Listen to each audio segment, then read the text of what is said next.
স্বৈরাচার যারা আমার জমিনের উপরে আমার মানুষের উপরে রাজত্ব চালিয়েছে তারা আজকে কোথায় কোথায় সেই অহংকারীরা? সেদিন তো বলবেন, কিন্তু দুনিয়ার মাঝেও স্বৈরাচার যারা অহংকারী যারা তাদের শাস্তি পৃথিবীর বুকেও দেন, আর সেদিন তো দিবেনই।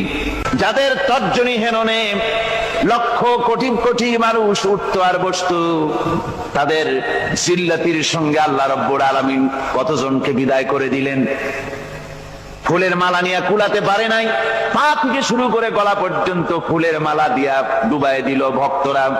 আবার আল্লাহ রাব্বুল আলামিন এমন শাস্তি দিলেন, ফুলের মালার পরিবর্তে জুতার মালা নিয়ে জেলের মধ্যে ঢুকাইয়া দিলেন।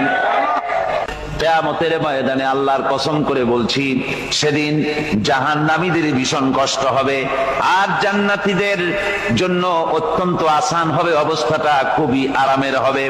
নবীজি বলেন, এক ফরজ নামাজ, এক ওয়াক্ত ফরজ নামাজ আদায় করতে যে সময়টুকুন লাগে, কিয়ামতের মাঠের এই সময় এত বড় বিরাট লম্বা সময় জান্নাতীদের জন্য এরকম হালকা হয়ে যাবে।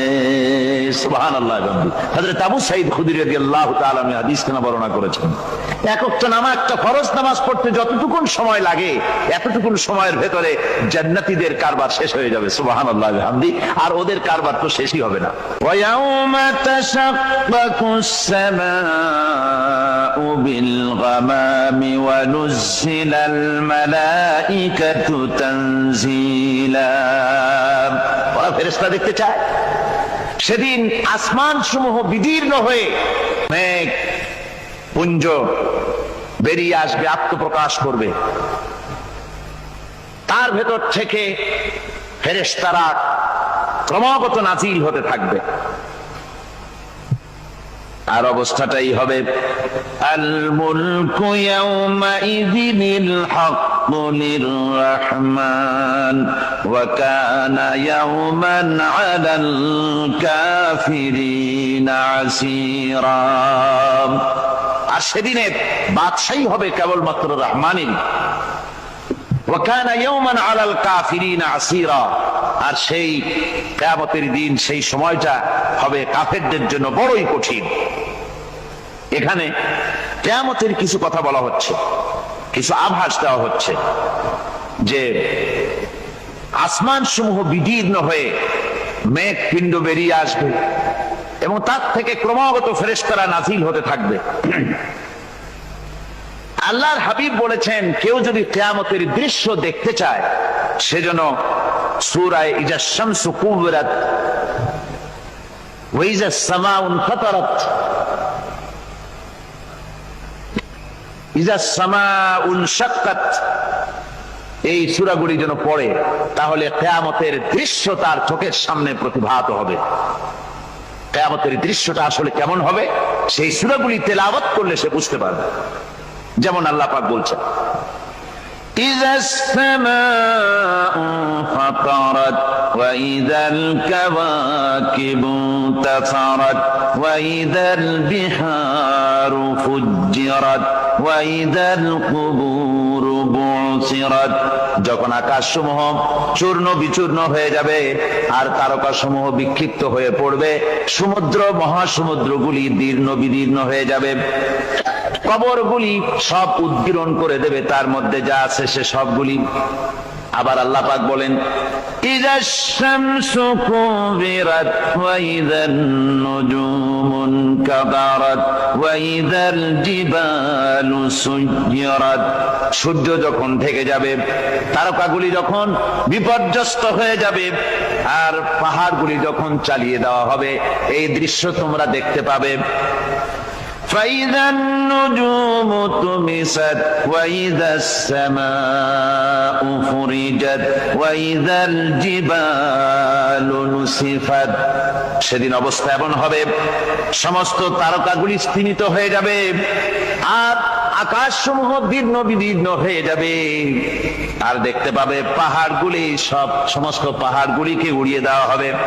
আবার অবস্থা আরো কি হবে, فإذا برق البصر وخسف القمر وجمع الشمس والقمر যখন চক্ষু বিস্ফারিত হয়ে যাবে মানুষের, চাঁদ আর সূর্য নিষ্প্রভ হয়ে যাবে, সব একাকার হয়ে যাবে, চন্দ্র এবং সূর্য তার অস্তিত্বকে হারিয়ে ফেলবে।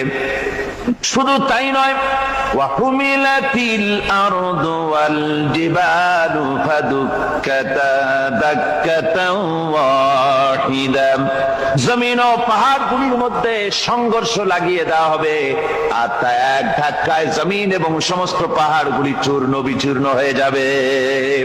সুবহানাল্লাহ ওয়া বিহামদিহি। আল্লাহ রাব্বুল আলামিন বলছেন এইভাবে করে কিয়ামতের দৃশ্য, বিভীষিকাময় দৃশ্য তোমরা দেখতে পাবে।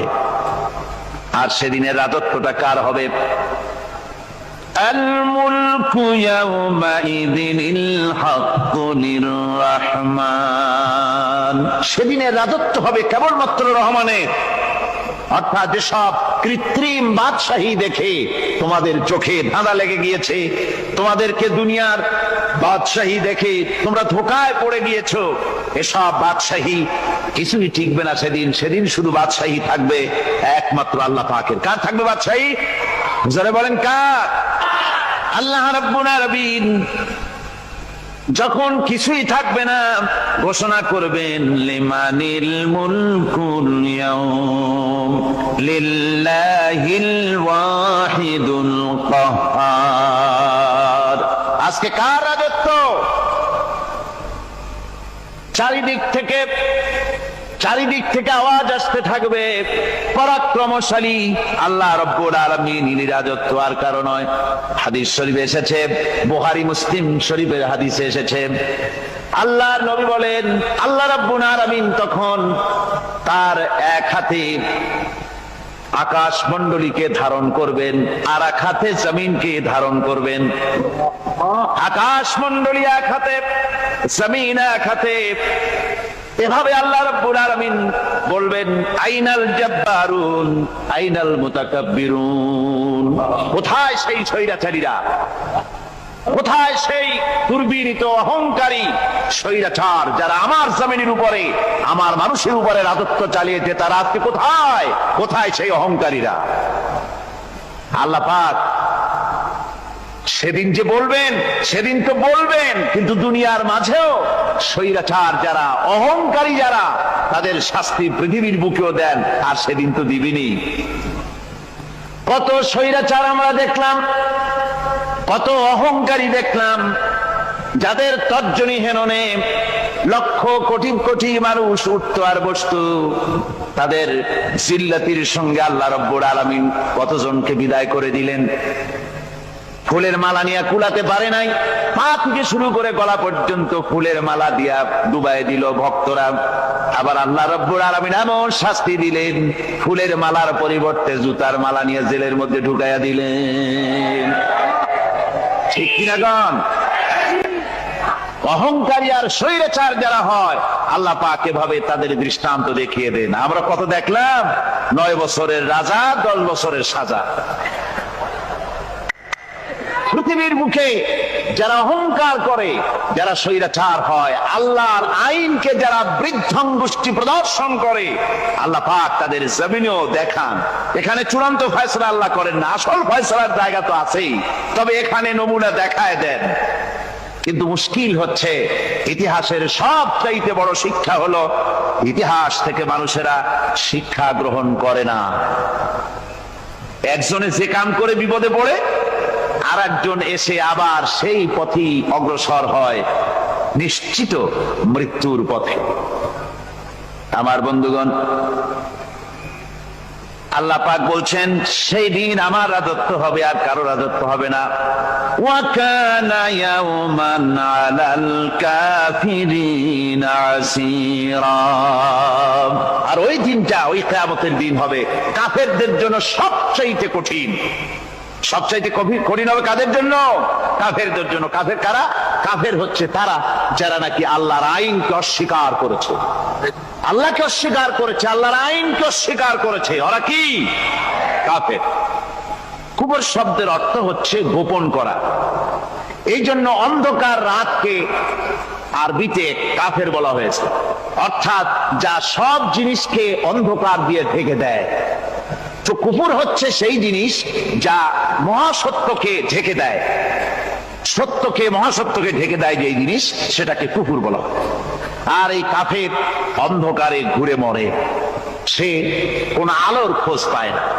আল্লাহ রাব্বুল আলামিন বলেন, কাফেরদের কথা এখন শোনাচ্ছেন আল্লাহ পাক, والذين كفروا أولياؤهم الطاغوت يخرجونهم من النور إلى الظلمات।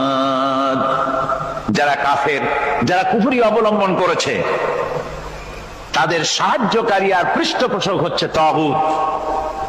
তাগুত বলা হয় সেই শক্তিকে যে শক্তি শুধু নিজেই আল্লাহর আইন অমান্য করে বসে থাকে না, বরং অন্যদেরকেও আল্লাহর আইন অমান্য করতে বাধ্য করে। ওদেরকে আরবিতে কি বলা হয়? তাগুত বলা হয়। আর এই তাগুতি শক্তি, এই তাগুত হয় তার সাহায্যকারী, যা তাকে আলো থেকে টেনে অন্ধকারের ভেতরে নিয়ে যায়। আর কাফের হচ্ছে আল্লাহ পাকের ভাষায়, অর্থাৎ কোরআনের ভাষায়, কাফের হচ্ছে সবচাইতে নিকৃষ্ট প্রাণী, সবচাইতে নিকৃষ্ট জীব। মহাসত্যকে যারা অস্বীকার করেছে, যারা আল্লাহকে মানে না, যারা আল্লাহর কোরআনকে মানে না, যারা ইসলামকে স্বীকার করে না, তারা সবচাইতে নিকৃষ্ট প্রাণী। আল্লাহ রাব্বুল আলামিন বলেন, ইন্না শাররাদ দাওয়াবি ইনদাল্লাহিল্লাযীনা কাফারু ফাহুম লা ইউমিনুন। নিশ্চয়ই আল্লাহর জমিনে সব বিচরণশীল জীব যত আছে, আল্লাহ বলছেন আমার জমিনে বিচরণশীল জীব যত আছে, তার মধ্যে সবচাইতে নিকৃষ্ট প্রাণী হলো যারা ঈমান আনে নাই, যারা বিশ্বাস করে না আমি আল্লাহকে, যারা পরকালকে বিশ্বাস করে নাই, যারা কোরআনকে বিশ্বাস করে নাই, যারা ইসলামকে বিশ্বাস করে নাই, পৃথিবীর মধ্যে তারা সবচাইতে নিকৃষ্টতম প্রাণী। আল্লাহ বলেন শুধু নিকৃষ্ট জনক, নিকৃষ্ট প্রাণী বললেই সারে না, এরা হলো চতুষ্পদ জানোয়ারের মতো। কে বলতেছেন? আমি বলছি না, কিন্তু আল্লাহ পাক বলতেছেন চতুষ্পদ জানোয়ারের মতো কাফেরেরা। وَمَثَلُ الَّذِينَ كَفَرُوا كَمَثَلِ الَّذِي يَنْعِقُ بِمَا لَا يَسْمَعُ إِلَّا دُعَاءً وَنِدَاءً। এই কাফেরদের দৃষ্টান্ত হচ্ছে সেই রাখালের মতো, যে রাখাল তার পশুদেরকে ডাকে, আর ওই পশুরা একটা ডাক শোনে মাত্র, কিন্তু কি যে বলে তা তো পশুতে বোঝেন। ভালো বুঝতে পেরেছে?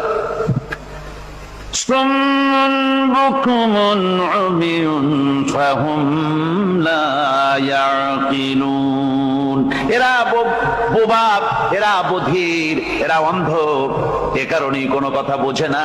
এরা চতুষ্পদ জানোয়ারের চাইতেও নিকৃষ্ট। যাদেরকে আমি, আল্লাহ বলেন, যাদেরকে আমি চোখ দিলাম, চোখ থাকতে হক দেখলো না, সব দেখলো। হক দেখে নাই চোখ দিয়া, এই চোখ দিয়া সব দেখলো। নারীর সৌন্দর্য উপভোগ করলো, আর নারীর অঙ্গ প্রত্যঙ্গ নিয়ে নানা ধরনের গল্প লিখলো, কবিতা লিখলো, কিন্তু এই সৌন্দর্য যিনি দিলেন তারেও চিনল না।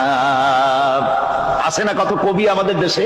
আমার দেশের সেই কবি জাতীয় পুরস্কার পায় যে কবি নারীর বিশেষ বিশেষ অঙ্গ নিয়ে বেশি করে নির্লজ্জ কবিতা লিখতে পারে, ওই হলো সবচেয়ে বড় কবি। আমার বন্ধুগণ, একজন বুজুর্গ ব্যক্তি, তিনি পথ দিয়ে যাচ্ছিলেন, তো সে পথে এক সুন্দরী যুবতী মেয়েকে দেখে সেই যুবতী মেয়ের দিকে এই বুজুর্গ ব্যক্তি এক নজরে তাকায় আছে। তখন এই ঘটনাটাকে কবি এভাবে লিখতেছেন সাজায়, একদা সুখদায়ক প্রমোদা বদন দর্শন করিব ঝরিল নয়ন। হেসে কহে সে রূপসী সবিস্ময় মন, কহ দেখি মহাশয় কহ কি কারণ, বিষয় বিরাগী তুমি ভুবনে প্রচার, কি হেতু জন্মিল তব মানস বিকার, সামান্য ললনা রূপ করি দর্শন, উচিত না হয় কব অশ্রু বরিশন। বুজুর্গ ব্যক্তি ওই মহিলার দিকে তাকিয়ে তাকিয়ে কাঁদতেছেন। সুন্দরী মহিলা বলেন, আল্লাহর বুজুর্গ বান্দা, আপনি এলাকার ভিতরে বুজুর্গ এবং পীর হিসাবে, বুজুর্গ ব্যক্তি হিসাবে আপনি বিখ্যাত। আজকে আমাকে এখানে দেখে আপনি আমার দিকে তাকায় আমার রূপ উপভোগ করতেছেন আর কাঁদতেছেন। আপনার মতো সংসার বিরাগী মানুষ আমার মতো একটা সুন্দরী মেয়েকে দেখে ভাবে কাঁদা ঠিক না। বুজুর্গ ব্যক্তি বলছেন, হেসে কহিলাম বালে করহ শ্রবণ, নেত্র ঝরে তবু হেতু ভেব না এমন, যে শিল্পী রচিল ওই সুধাংশু বদন, তাহার তরে ঝরে নেত্র নয়নে জীবন। আল্লাহর বান্দি, আমি তোমাকে দেখি কান্দি না, আমার চোখে পানি বেরিয়ে গেছে। তোমারে দেখে আমি মনে মনে ভাবলাম, এত সুন্দর করে যিনি মানুষ বানিয়েছেন, না জানি ওই আল্লাহ রব্বুল আলামিন কত বড় সুন্দর। আমার ভাইরা, সুতরাং চোখ থাকতে ওরা আল্লাহ রাব্বুল আলামিনের কুদরত ওরা দেখে নাই, কান থাকতে কোরআনের আওয়াজ ওদের কানের মধ্যে ঢোকে নাই, বিবেক থাকতে আল্লাহর দ্বীনকে বুঝতে পারে নাই, চিন্তা করতে পারে নাই। আল্লাহ রাব্বুল আলামিন বলেন, উলাইকা কাল্লানাম, এরা হলো চতুষ্পদ জানোয়ার, বালহুম আদাল, শুধু জানোয়ার না, জানোয়ারের চাইতেও নিকৃষ্ট। এমনই জানোয়ার, আল্লাহ বলেন শুধু জানোয়ার না, জানোয়ারের মতো শুধু খায় জনমের মতো। والذين كفروا يتمتعون ويأكلون كما تأكل الأنعام। এই কাফেরগুলির কাম শুধু ফুর্তি করা, গান বাজনা, নাটক, গল্প, এই সব কাজ তাদের। নামাজ নাই, রোজা নাই, আল্লাহর চিন্তা নাই, তাহাজ্জুদ নাই, পরহেজগারি নাই, শুধু গান আর নাচ। দেখেন না ফুর্তি। এই যে 1 জানুয়ারি রাত 12টার সময় আমার ঘুম ভেঙে গেল, এই যেখানে আমি ছিলাম, বিকট আওয়াজ। আমি মনে করলাম পাশের বাড়ি বুঝি ডাকাত পড়ছে। পরে বাড়িওয়ালা আমাকে বললেন যে ডাকাত না, বোধহয় এই নিউ ইয়ার সেলিব্রেট হচ্ছে, নতুন বৎসর উদযাপন হচ্ছে, বোমা দিয়ে শহরবাসীর আরামের ঘুম হারাম করে এগুলি করা হচ্ছে। এ তো গেল 1 জানুয়ারি। আর যখন আমাদের নিজেরটা যখন আসে, অর্থাৎ 1 বৈশাখ, তখন দেখছেন অবস্থা 1 বৈশাখে। এবছর আমাদের দেশে 1 বৈশাখে ঢাকায় যে দৃশ্য আমি টিভির মধ্যে দেখলাম, তাতে আমার মনে হয়নি যে 12 কোটি মুসলমানের দেশে রাজধানীতে এই দৃশ্য হচ্ছে। আমার মনে হচ্ছিল এটা বুঝি কলকাতা অথবা অন্য কোন শহর হবে। আমি দেখলাম সমস্ত যুবক যুবতী, নারী পুরুষ, বিভিন্ন বয়সের লোক সব একসঙ্গে রাস্তায় নেমেছে, নাচতেছে। তার মধ্যে বুদ্ধিজীবী আছে, শিক্ষিত লোক আছে, সমানে নাচতেছে। আর তাদের মুখোশ পরা, বানরের মুখোশ, কুকুরের মুখোশ, শূকরের মুখোশ, ঘোড়ার মুখোশ, পাতিশিয়ালের মুখোশ, এই মুখোশ পরে এভাবে নাচতেছে। আমি চিন্তা করলাম, নববর্ষের সাথে কুত্তার মুখোশের সম্পর্ক কি? নববর্ষের সাথে পাতি শ্রীগালের মুখোশের সম্পর্ক কি? তাহলে ওরা কি বলতে চায় যে আগামী বছরটা আমরা কুত্তার ভূমিকায় অ্যাক্টিং করব, অথবা শ্রীগালের মতো ধূর্তামি করব জাতির সাথে? তারপরে কি করলো? সকাল বেলায় যুবক যুবতী 1 বৈশাখ সূর্য উদয়ের আগে রমনা লেকের পাড়ে গিয়ে সব দাঁড়িয়েছে বাসন্তী রঙের শাড়ি পরে। তারপরে সেখানে দাঁড়িয়ে সূর্য উদয়ের পানে তাকিয়ে সকাল বেলায় ভাবে করজোর করে বলছে, এসো হে নববৈশাখ স্বাগতম হে। নববৈশাখ অলক্ষে বোধহয় এটা শুনে বলতেছে, বাবাজিরা আমারে ডাকতেছো, অপেক্ষা করো, আমি আসতেছি। আমারে ডাকতেছো, আমি আসতেছি, কোমরে গামছা বেঁধে আসতেছি। 225 মাইল স্পিডে আসতেছি, 30 ফুট উঁচু জলোচ্ছ্বাস নিয়ে আসতেছি, নববৈশাখের মজা সাত চাকায়। আমার ভাইরা, মুসলমান নববর্ষ উদযাপনের সাথে মুসলমানের কিসের সম্পর্ক? মুসলমান যদি এই দিন উদযাপনই করে তাহলে তাকে করতে হবে ফজরের নামাজ পড়বে। মুসলমান নববর্ষ উদযাপন করবে, ফজরের নামাজ পড়বে, তারপরে কোরআন শরীফ তেলাওয়াত করবে, দরুদ শরীফ পড়বে, আল্লাহর দরবারে হাত তুলে বলবে, রব্বুনা রাব্বিন, একটি বছর পার করে দিলাম, নাফরমানি ছাড়া কিছুই তো করি নাই, বিগত বছরে যা করেছি মাফ করে দাও, আগামী বছরটা গোটা জাতি আর দেশের জন্য কল্যাণকর মঙ্গলময় করে দাও। এটাই তো বলা উচিত ছিল নাকি বলে? তা না করে, তা না বলে, বৈশাখের পরিচালককে না দেখে সরাসরি বৈশাখকে আহ্বান করা হয়েছে। আর বৈশাখ আহ্বান করার মজা জনমের মতো দেখাই দিয়েছে। আল্লাহ রাব্বুল আলামিন তাই বলেন, কাফেররা তাদের কাজ হলো শুধু খাওয়া, তারা এমন খাওয়া খায় জনমের মতো খায়। ইয়াকুলুনা কামা তাকুলুল আনাম, জানোয়ারে যেমন খায় ওই রকম খায়। তার মানে খায়, একটু বিসমিল্লাহ কয় না, খায়া যখন ছেড়ে দেয় তখন আলহামদুলিল্লাহ বলে না, বাহাত দিয়ে খায়, আবার বাহাত দিয়ে খায়। ডাব একটা কাটলো, বিসমিল্লাহ নাই, খাইলো, 2-4 ঢোক খাইয়া পুরা ডাবটারে ফেলাই দিল। ডাবটা কি তোমার বাজান তৈরি করছিল নাকি? একটু বিসমিল্লাহ বললা না, একটু শুকরিয়া আদায় করলাম। আমি গত এই যে ডিসেম্বর গেল, ডিসেম্বরের 16 তারিখ আমেরিকা থেকে এসেছি। ওখানে দেখলাম তারা প্রতি নভেম্বর মাসের শেষ বৃহস্পতিবার থ্যাঙ্কস গিভিং ডে অবজার্ভ করে। তা আমি জিজ্ঞেস করলাম, থ্যাঙ্কস গিভিং ডে জিনিসটা কি? ওরা বললো, এটা হচ্ছে এই যে গড আমাদেরকে সারা বছর ভালো খাওয়াইছে, আমাদেরকে ভালোভাবে পড়াইছেন, সুন্দর রেখেছেন, এই জন্য আমরা গডকে থ্যাঙ্কস দেই নভেম্বরের এই শেষ দিনটিতে। সারা বছরে ভালো খাইছি, ভালো থাকছি, এই জন্য গভর্নমেন্টকে মানে গডকে থ্যাঙ্কস দিলাম। আমি আমার আলোচনায় সেখানে বললাম যে দেখেন, রাশিয়ার সাথে আমেরিকার পার্থক্য তো এখানে, ওরা গডকে অস্বীকারই করেছে, গডই মানে না। আর এরা গডের নামাজ রোজা বা ইবাদত কিছু করুক আর না করুক, গডের অন্তত একটা ধন্যবাদ দেয়। ওরা ওদের ডলারে লিখেছে, ইন গড উই ট্রাস্ট, প্রত্যেকটা ডলারে লেখা আমরা গডে বিশ্বাস করি। তো শুকর আদায় করলে তো আল্লাহ বাড়িয়ে দিবেন। আল্লাহ রাব্বুল আলামিনের সুন্নাত হলো, শুকর যদি কেউ আদায় করে আল্লাহ বাড়িয়ে দেন। লা ইন শাকারতুম লাযীদান্নাকুম ওয়া লা ইন কাফারতুম ইন্না আযাবী লাশাদীদ। আমার নিয়ামতের শুকর যদি আদায় করো আমি বাড়ায় দেব, আর যদি নিয়ামতের শুকর আদায় না করো তাহলে মস্ত বড় শাস্তি তোমাদের জন্য রেখেছি। তো আমেরিকা শুকর আদায় করে নিজেরা খাইয়া, কিন্তু ওদের জমিন হলো বিশাল জমিন। আমি কয়েকবার গিয়েছি এবং বহু স্টেট সফর করেছি। ওদের জমিন এত ফার্টাইল, জমিনে যদি রীতিমতো তারা ফসল ফলাতো, এই ফসল সারা দুনিয়ার দরিদ্র ভূমুক্ষ জনতাকে খাওয়াইয়া বাঁচাইতে পারত। কিন্তু ওরা তা করে না। ওরা করে কি?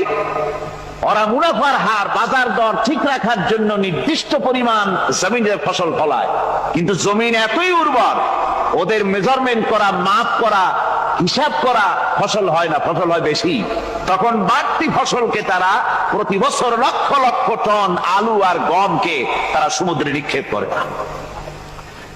তাদের আলু এবং গম সেই সময় তারা নিক্ষেপ করে সমুদ্রে, যখন ইথিওপিয়া, সুদানে মানুষ না খেয়ে মরছে। পৃথিবীর বিভিন্ন দেশে মানুষ ক্ষুধার যন্ত্রণায় যখন চিৎকার করছে, আর তাদের এই চিৎকারে আকাশ বাতাস ভারী হয়ে যাচ্ছে, তখন ওরা এই কামটি করছে। তাই আমি ওই প্রথম দিন বলেছিলাম যে রাশিয়া যেমন খান খান হয়েছে, অস্তিত্ব বিলুপ্ত হয়েছে আল্লাহর সাথে নাফরমানি করার কারণে। আপনারা বলতে পারেন কমিউনিজম কি একটা সহজ ব্যাপার? একটা বিরাট শক্তি, পৃথিবীর বুকে কত দেশ তারা ডমিনেট করতেছিল, কোন যুদ্ধ নাই, কোন রক্তপাত নাই, বিনা ধাক্কায়, বিনা বাতাসে, বিনা ঝড়ে বিশাল মহিরুহু চিৎপটাং। এটা হলো কেন? কেন হলো রাশিয়ার এই দশা? আমি লালদিঘির ময়দানে বলে গেছিলাম, আমি চিন্তা করে যেটা পাইছি সেটা হচ্ছে দুনিয়ার সমস্ত মতবাদ আল্লাহকে কোনো না কোনো প্রকারে স্বীকার করে। তার কথা মানুক আর না মানুক, আছে একটা কিছু এতটুকুন বলে যে আল্লাহ আছেন বা গড আছে বা একটা কিছু আছে। কমিউনিজম, সমাজতন্ত্র হলো পৃথিবীর একমাত্র নিকৃষ্ট মতবাদ, যে মতবাদ সরাসরি আল্লাহকে অস্বীকার করেছে, বলেছে আল্লাহ নাই, দেয়ার ইজ নো গড। তারা ধর্মকে আফিম বলেছে। আল্লাহ পাক তাই কোন যুদ্ধ ছাড়া, কোন মারামারি ছাড়া, কোন রক্তপাত ছাড়া এই বিশাল শক্তিকে উৎকারে উড়িয়ে দিলেন, তুলার মতো হয়ে। গোটা রাশিয়া তুলার মতো হয়ে, পেঁজা তুলা, ধোনা তুলার মতো হয়ে সব উড়ে চলে গিয়েছে, অস্তিত্ব বিলুপ্ত হয়ে গিয়েছে। কিন্তু আমাদের দেশের খুচরা কমিউনিস্টরা এখনো স্বপ্ন দেখে। ওই যে কালকে বলেছি, তারা বলে কলমের খোসা এটা এখনো নষ্ট করা যাবে না, এটা এখনো চালু করা হবে। এখনো চীনে আছে, এখনো কিউবায় আছে। ওই কিউবা থেকে, চীন থেকে ফিদেল কাস্ট্রোর একটু আওয়াজ শোনে, চীন থেকে মিস্টার ব্যাং না কি জানি না, ব্যাং, এর আওয়াজ শোনে আর তাই মনে করে এ বুঝি সমাজতন্ত্রের বিজয়ের গান। না, চীন থেকে আর কিউবা থেকে যে আওয়াজ আজকে উঠতেছে, এই আওয়াজ সমাজতন্ত্রের বিজয়ের আওয়াজ নয়, এটা হলো সমাজতন্ত্রের মরণ যন্ত্রণার গোঙানির আওয়াজ। কাজেই এরা দুনিয়ার বুকে শুধু আনন্দ এবং ফুর্তি করে, আল্লাহর হককে, আল্লাহকে চিনতে তারা ব্যর্থ হয়েছে। আল্লাহ রাব্বুল আলামিন বলেন, অবিশ্বাসীদের কৃতকর্ম, তাদের কাজগুলি, তাদের কর্মফল সব নিষ্ফল হয়ে যাবে। والذين كفروا أعمالهم كسراب بقيعة يحسبه الظمآن ماء। আল্লাহ পাক বলেন, কাফের যারা, অবিশ্বাসী যারা, যারা আমাকে অস্বীকার করেছে, অবিশ্বাস করেছে, তাদের আমলগুলি হলো মরুভূমির মধ্যে মরীচিকার মতো। মরুভূমির মরীচিকা, মানুষ যখন মরুভূমির ভিতর দিয়ে যায়, পানির পিপাসা লাগে, দূরে দেখে পানি চিকচিক করতেছে, আর ওই মরীচিকা যেটাকে সে পানি মনে করেছিল, হাত্তা ইযা জাআহু লাম ইয়াজিদহু শাইআ, যেটাকে সে পানি মনে করে ছুটতেছিল, যখন কাছে গেল, আল্লাহ পাক বলেন কিছুই সেখানে পায় না, শুধু মরীচিকা, বালু আর বালু। এরকম করে যারা আমার দিনকে অস্বীকার করেছে, আমাকে অস্বীকার করেছে, তারা যত ভালো কাজ করুক আর যাই করুক না কেন, তাদের কৃত কর্মগুলি এভাবে সব নিষ্ফল। এ হলো এক কথা। 2 নম্বরের কথা হলো, ওরা মনে করেছিল সমাজতন্ত্র শান্তি দেবে, কমিউনিজম শান্তি দেবে, সোশ্যালিজম শান্তি দেবে, ক্যাপিটালিজম শান্তি দেবে। এই শান্তির চিন্তা করে অগণিত মানুষকে হত্যা করে সমাজতন্ত্রের রাজত্ব যখন কায়েম করলো, 70 বছরও চলে গেল, তারপরে তারা দেখলো হাত্তা ইযা জাআহু লাম ইয়াজিদহু শাইআ, কিচ্ছুই পেল না। তারা ক্ষুধার যন্ত্রণায় মরলো, কাপড় নাই, খাবার নাই। তারা ওই রাশিয়া থেকে, চেকোস্লোভাকিয়া থেকে, যুগোস্লাভিয়া দিয়া, রোমানিয়া থেকে, হাঙ্গেরি এবং পোল্যান্ড আর মঙ্গোলিয়া থেকে, সেখানে সমাজতন্ত্র তাড়াতে আমরা যাই নাই। আমরা সেখানে সমাজতন্ত্রের বিরুদ্ধে তাফসীর করি নাই, ব্যাখ্যা করি নাই, বক্তব্য রাখি নাই। ওই সব দেশ থেকে সমাজতন্ত্র তাড়াইছে কে? তাড়াতে পারেন কে? আল্লাহ পাক। নবীরাও পারেন না, বিশ্বাস করুন, নবীরাও হেদায়েত করতে পারেন না। ইন্নাকা লা তাহদি মান আহবাবতা। হে রাসূল, আপনি যাকেই পছন্দ করেন, ভালোবাসেন, পছন্দ করেন হেদায়েত হোক, আপনি হেদায়েত করতে পারবেন না। কার কথা? আল্লাহ। হেদায়েতের মালিক কে? আল্লাহ। আল্লাহ, আল্লাহ, তিনি হচ্ছেন হেদায়েতের মালিক। নবীরা, আম্বিয়া আলাইহিস সালাম, সাহাবায়ে কেরাম, উলামায়ে কেরাম, তারা হচ্ছেন এরাতুত তারিক, ওনারা রাস্তা দেখাতে পারেন। আর ঈসা লিলাল মাতলুব, টার্গেটে হেদায়েতে পৌঁছে দেওয়ার মালিক হচ্ছেন একমাত্র আল্লাহ সুবহানাহু ওয়া তাআলা। প্রত্যেক দিন প্রতি নামাজের প্রতি রাকাতে আমরা এই হেদায়েত আল্লাহর কাছে চাই। কার কাছে? আমরা সূরা ফাতিহার ভিতরে প্রতি রাকাতের মধ্যে আল্লাহ রাব্বুল আলামিনের কাছে আল্লাহর শেখানো ভাষা দিয়ে আমরা হেদায়েত চাই। ইহদিনাস সিরাতাল মুস্তাকিম পড়েন, ইহদিনাস সিরাতাল মুস্তাকিম সিরাতাল্লাযীনা আন'আমতা আলাইহিম গায়রিল মাগদুবি আলাইহিম ওয়ালাদ-দাল্লিন।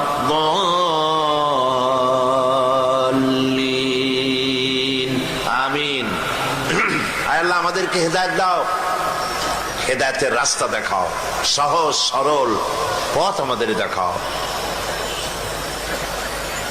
সুতরাং হেদায়েত দিবেন আল্লাহ পাক। যেই পথে হেদায়েত দিবেন সেই পথের কাছে যাব না, হেদায়েত পাবো? কি খাইলে পেট ক্ষুধা লাগছে, কি খাইলে ক্ষুধা নিবারণ হবে? সোজা কথা, তা বলতে আবার শরম করে নাকি? ভাত রুটি এগুলো খাইলেই তো পেট ভরবে। ক্ষুধা লেগেছে, যা খেলে পেট ভরবে তার কাছে যাব না। আমার মতো পাগল আর কেউ হবে নাকি? তৃষ্ণা লেগেছে, কি পান করলে পিপাসা মিটবে? সেই পানির বাড়ির দ্বারও যাব না। যে কাজ করবে তার মতো পাগল আর আছে নাকি?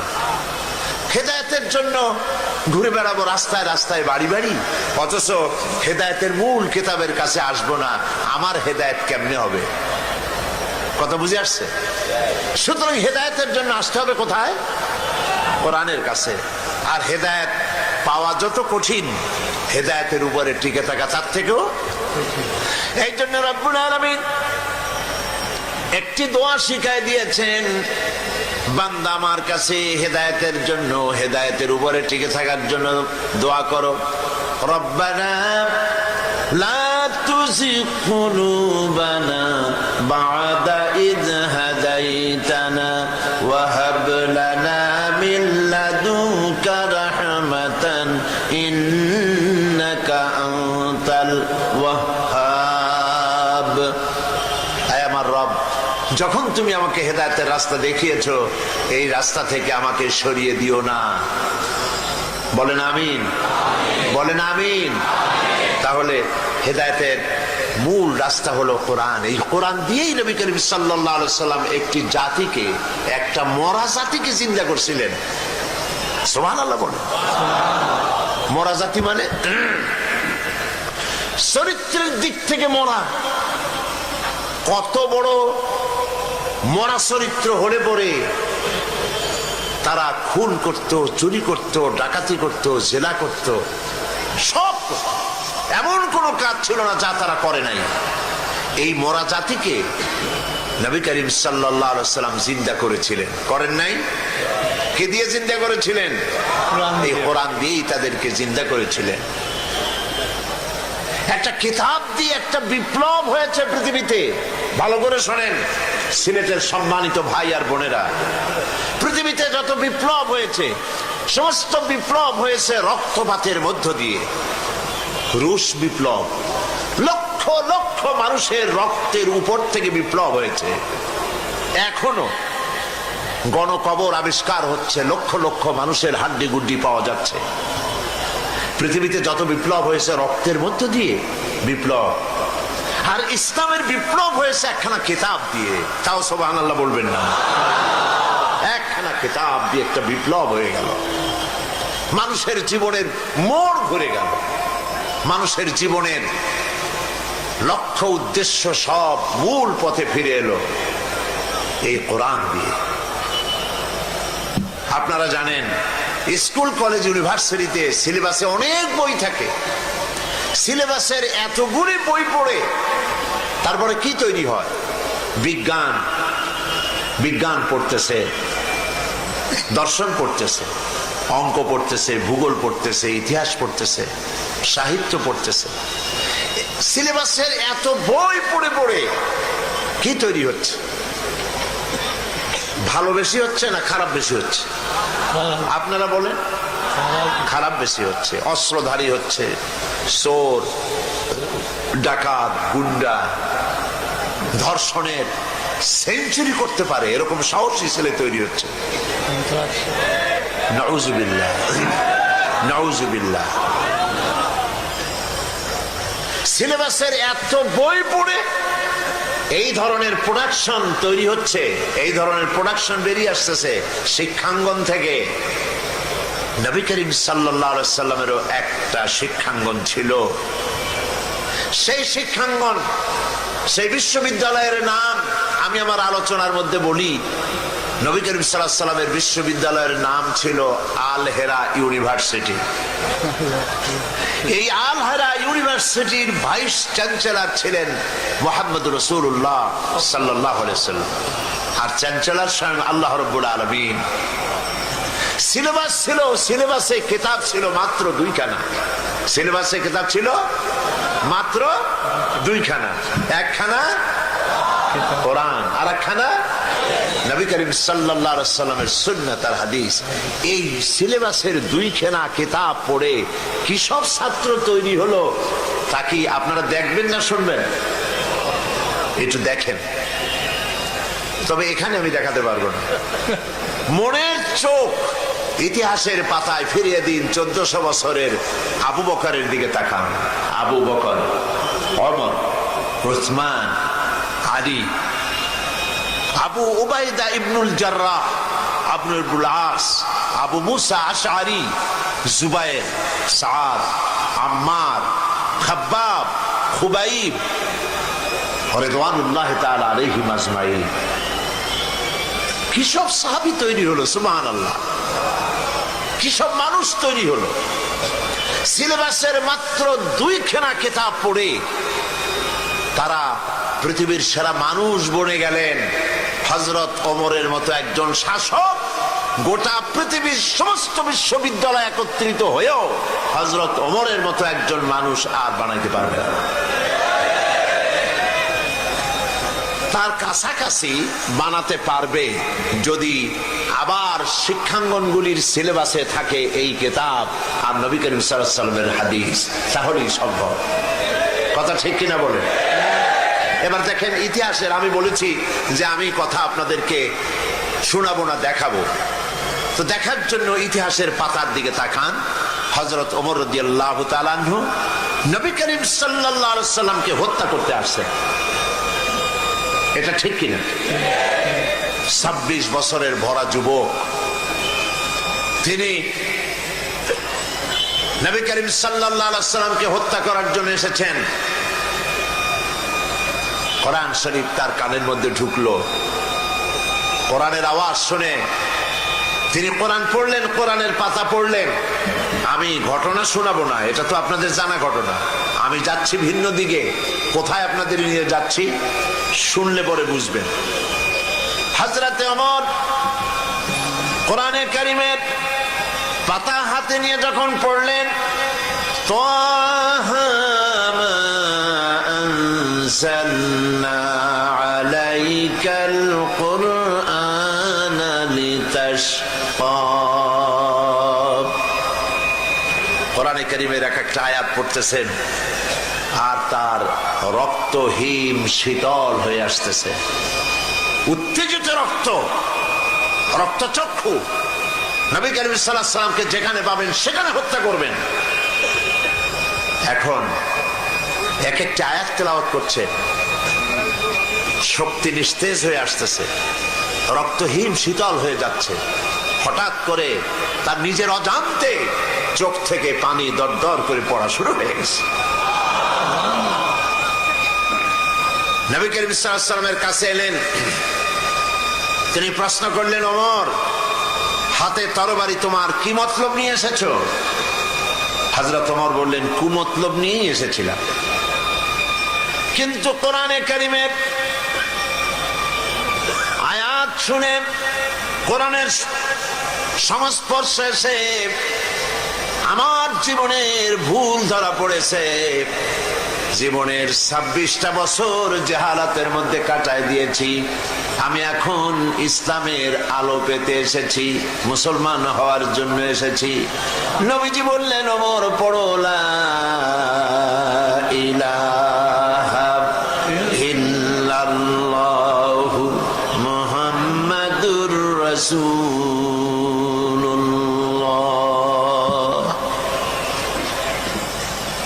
যিনি আসলেন নবী করিম সাল্লাল্লাহু আলাইহি ওয়াসাল্লামকে হত্যা করতে, তার সম্পর্কে এমন এক সময় এলো যখন নবীজি মন্তব্য করলেন, নবীজি যখন নবুয়ত সম্পর্কে কথা বলতে গিয়ে কথা বললেন, লা নবিয়্যা বাদি ওয়ালা রাসূলা, আমার পরে নবীও হবে না, রাসূলও আসবে না। যদি আমার পরে কেউ নবী হতো লাকানা ওমর, ওমরকে আল্লাহ পাক অবশ্যই নবী বানিয়ে দিতে। লক্ষ্য করেছেন হযরত ওমর কোথায় ছিলেন আর কোথায় চলে গেলেন? কিতাবে এসেছে হযরত ওমর রাদিয়াল্লাহু তাআলা আনহুর জামানায় হযরত আলী রাদিয়াল্লাহু তাআলা আনহু তিনি স্বপ্নে দেখছিলেন, স্বপ্ন দেখছেন যেন তিনি মুহাম্মদ সাল্লাল্লাহু আলাইহি ওয়াসাল্লামের পেছনে ফজরের নামাজ আদায় করছেন। এটা হযরত আলীর স্বপ্ন। স্বপ্ন দেখে স্বপ্নের ভেতরে তিনি নামাজ পড়লেন রাসূলের পেছনে, নামাজ শেষ করে তিনি বেরিয়েছেন। মসজিদের দরজা আসার পর তিনি দেখলেন এক বুড়ি দাঁড়ানো, হাতে এক ঝুড়ি খোরমা। বলছেন ওমর, বলছেন আলী, এই খোরমাগুলি নিয়ে যাও, আমার নতুন বাগানের খোরমা, নবী করিম সাল্লাল্লাহু আলাইহি ওয়াসাল্লামকে দিবে, তিনি নিজে খাবেন এবং সাহাবায়ে কিরামদেরকে দিবেন, এতে করে আমার বাগানে আল্লাহ পাক বরকত দান করবেন। হযরত আলী ভিতরে ঢুকলেন। স্বপ্ন না বাস্তব? স্বপ্ন দেখতেছেন, আপনারা খেয়াল রাখেন। কিন্তু নবী করিম সাল্লাল্লাহু আলাইহি ওয়াসাল্লামের কাছে গিয়ে হযরত আলী পাত্রটি দিলেন আর ওই মহিলার কথা শোনালেন। নবীজি পাত্র থেকে একটি খোরমা হাতে তুলে হযরত আলীর মুখে দিয়ে দিলেন। হযরত আলী খোরমাটা চিবুচ্ছিলেন। ঠিক এমন সময় ফজরের আজান হয়ে গেল। ফজরের আজান হযরত আলীর কানে এসেছে, ঘুম ভেঙে গেল, কিন্তু রাসূলের হাতের দেওয়া খোরমার স্বাদ তখনও তার মুখের মধ্যে ছিল। তিনি উযু করলেন, ফজরের নামাজ পড়ার জন্য মসজিদে নববীতে পৌঁছে গেলেন। ইমামতি করতে দেখছেন কাকে? হযরত ওমর রাদিয়াল্লাহু তাআলা আনহু, তার জমানায় এই স্বপ্ন। হযরত ওমর ইমামতি করছেন, ফজরের নামাজ শেষ হয়েছে, মাসনুন তরিকা অনুযায়ী হযরত ওমর রাদিয়াল্লাহু তাআলা আনহু সালাম ফিরিয়ে পেছনের দিকে ফিরেছেন। হযরত আলী ফজরের পরে মাসনুন দোয়াগুলি পড়ে সকলের আগে বেরিয়ে গেছেন। মসজিদ থেকে বেরোবার সাথে সাথে দেখেন দরজার কোনায় এক মহিলা দাঁড়ানো, এক পাত্র খোরমা হাতে। বলতেছে, আলী, এই খোরমাগুলি নিয়ে যাও, আমার নতুন বাগানের এগুলি। আমিরুল মুমিনিন ওমর রাদিয়াল্লাহু তাআলা আনহুকে বলো তিনি যেন নিজে খান এবং আল্লাহ রাসূলের সাহাবীদের মধ্যে খোরমাগুলি যেন তিনি ডিস্ট্রিবিউট করে দেন। হযরত আলী খোরমার পাত্র নিয়ে ভিতরে ঢুকলেন, হযরতে ওমরকে দিলেন। হযরত আলী লক্ষ্য করলেন, স্বপ্নে যা দেখলাম তাই তো বাস্তব হচ্ছে। তিনি খোরমার পাত্র দিয়ে ঘটনা শোনালেন। হযরত ওমর খোরমার পাত্র থেকে একটি খোরমা তুলে হযরত আলীর মুখের মধ্যে দিয়ে দিলেন। হযরত আলী খোরমা খেয়ে বলছেন, ওমর,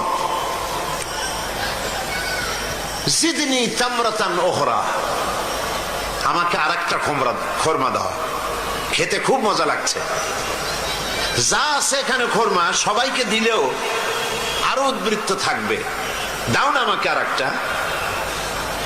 হযরত ওমর বলছেন, ইয়া আলী, লাউ আন্না রাসূলুল্লাহ সাল্লাল্লাহু আলাইহি ওয়াসাল্লাম যাদাক লাজিদনাক। হে আলী, নবী করিম সাল্লাল্লাহু আলাইহি ওয়াসাল্লাম স্বপ্নের মধ্যে তোমাকে যদি একটার বেশি দিতেন, আমিও তোমাকে একটার বেশি দিতাম। হযরত আলী রাদিয়াল্লাহু তাআলা আনহু অবাক হয়ে গেলেন। কি আশ্চর্য কথা, স্বপ্ন দেখলাম আমি, আর তিনি কি করে বুঝলেন? তিনি প্রশ্ন করলেন, ইয়া ওমর আহিয়া রুইয়া রাইতাহা আমি তালাত আমিয়া রুইয়া রাইতাহা তালাত আলাই। হে ওমর, এটা কি তুমি স্বপ্ন দেখেছো, না গায়েব থেকে তোমাকে তেলা করা হয়েছে, গায়েব থেকে তোমাকে জানানো হয়েছে? বিষয়টা কি? তুমি কেমনে জানলে যে আজকে রাত্রে আমি এই ধরনের স্বপ্ন দেখেছি? হযরতে ওমর তিনি বললেন, আলী ওয়াল্লাহি মা হিয়া রুইয়া ওয়ালা গায়েব, এটা স্বপ্ন নয়, এটা গায়েব নয়। ওয়ালাকিন্নাল মুমিনা ইযা আখলাসা কলবাহু ইয়ারা বিনুরিল্লাহ। ওয়ালাকিন্নাল মুমিনা ইযা আখলাসা কলবাহু, আসল কথা হচ্ছে আমি স্বপ্নও দেখি নাই, আমি গায়েবও জানি না, গায়েব থেকেও জানানো হয় নাই। মূল কথা হলো একটি মানুষ যখন আল্লাহর গোলাম, আল্লাহর বান্দা, যখন তার ব্যক্তি, তার চরিত্র, তার নৈতিকতা সকল দিক থেকে সে আল্লাহর জন্য হয়ে যায়, তখন আল্লাহর সাহায্যেই সে দেখতে পায়। হযরত ওমর রাদিয়াল্লাহু তাআলা আনহু কোন পর্যায়ে ছিলেন আর কোথা থেকে আল্লাহ তাকে কোথায় নিয়ে গেলেন, এটা কিসের বরকতে নিয়েছেন? কোরআনের বরকতে।